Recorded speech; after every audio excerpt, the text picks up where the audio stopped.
All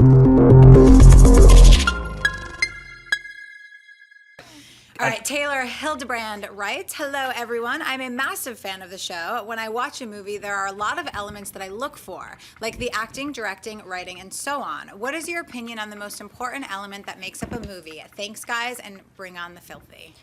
That's a great question, Taylor.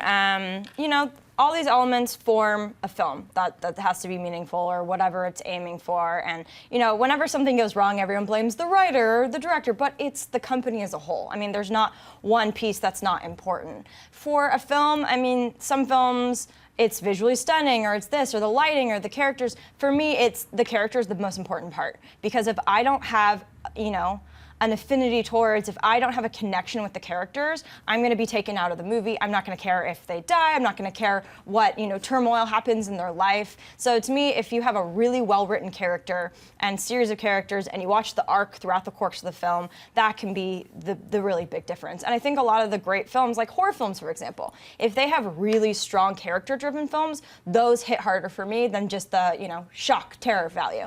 And I feel that way about most films. The Coen brothers, some of my favorite directors ever, their characters are so memorable and so incredible. And sure, they're amazing filmmakers and everything else going for them, their shots, everything, but the characters are number one for me. So that's, you know, as a writer myself, that's the thing that really pops out of the page for me. But then, you know, we were talking about Prometheus. For me, what characters? Like, it was only visually stunning. So I can admire that, but I didn't feel connection to any of them. So that's the thing that really, you know, jumps out to me. What about you, Maud? I'm going to go one deeper than characters. It's the chemistry between the characters, because you can have really well-written characters, but if they're talking to each other like they're talking to a stranger, that resonates with me. Totally. Like, if there's chemistry there, the character's enhanced immediately. Like, some of the best movies that I've seen, you know, it's because you believe those two, and you know, perfect examples, The Notebook. They ended up going out afterwards. You know, but I walked away from that. Oh, this is really personal, and I'm sharing. I walked away from that movie thinking that I could never love anyone unless it was Ryan Gosling. So I cried for 7 hours. I think we all had that feeling. Yeah, honey. okay. That's good chemistry, though. That is good chemistry. That is really important, because you can't teach that. It's there or it's not. And if it's not, it's like embarrassing. It's like uncomfortable. But if it is, you're like, yeah, they're gonna date after this. Yeah. Silas? You know, I've never seen The Notebook.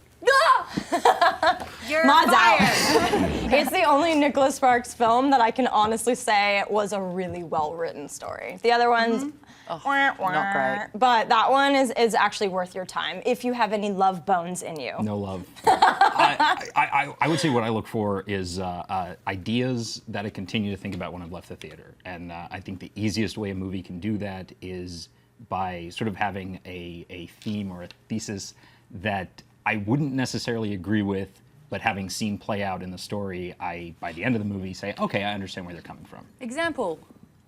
Noah, which is coming out this week, I was a really big fan of. I'm not a religious person, but I can totally see how somebody who is devoutly religious would identify Still with the appreciate story. that. Good. I love Aronofsky, and that cast is phenomenal. So I'm really looking forward to it. What about you, Miss Chrisley? What's like the element in a film that like really gets you? I love this question because I think it depends so much on what kind of film I'm seeing. Where I agree with Silas that if there's something that I'm thinking about days after, like Out of the Furnace for me, the last scene in that movie I thought about for days. Oh yeah, it haunted or me. Inside Llewyn Davis, I thought about just being that tortured for days. But it depends on the movie. I mean, if I'm going to see a movie like Sabotage, for instance, I want it to be fun.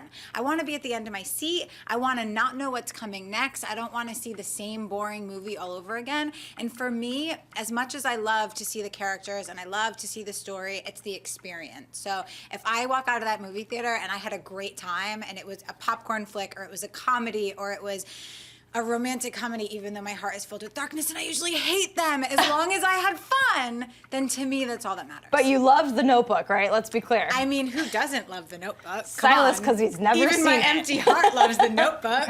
If you like this video, be sure to give it a thumbs up and don't forget to subscribe to AMC Movie News on YouTube. It's free and a great way to stay updated with all the latest movie news and check out our daily show, AMC Movie Talk.